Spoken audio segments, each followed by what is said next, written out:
warahmatullahi wabarakatuh. Perkenalkan, nama saya Maya Dunur Aslinda dengan NIM 203200064 akan mempresentasikan tentang daur sulfur atau belerang. Daur sulfur yaitu perubahan sulfur dari hidrogen sulfida menjadi sulfur dioksida, lalu menjadi sulfat dan kembali menjadi hidrogen.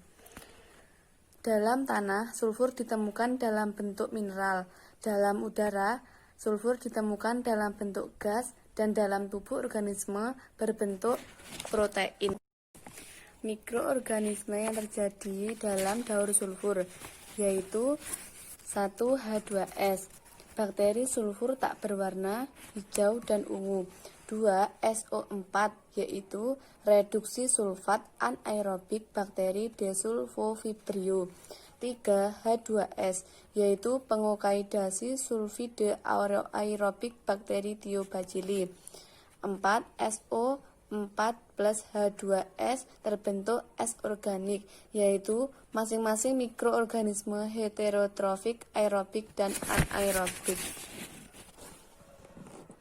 Proses daur sulfur yaitu erupsi gunung berapi, kendaraan bermotor, dan pabrik yang menggunakan bahan bakar fosil menghasilkan gas sulfur ke udara seperti H2S, dimetil sulfida, SO2, dan SO4.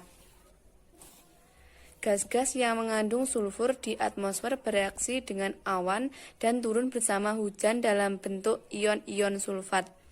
Peristiwa ini disebut dengan hujan asam. Hujan asam memiliki pH rendah. Hujan asam bersifat korosif pada bangunan dan logam.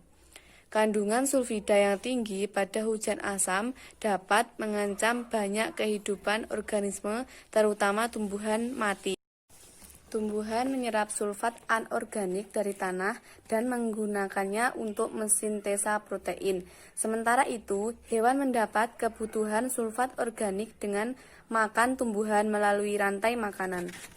Baik hewan maupun tumbuhan akan mati. Jasadnya diuraikan oleh dekomposer. Sisa jasad hewan dan tumbuhan yang mati secara aerob diurai membentuk sulfat anorganik lagi. Bila proses penguraiannya terjadi secara anaerob, maka akan terbentuk senyawa sulfida yang busuk dan beracun.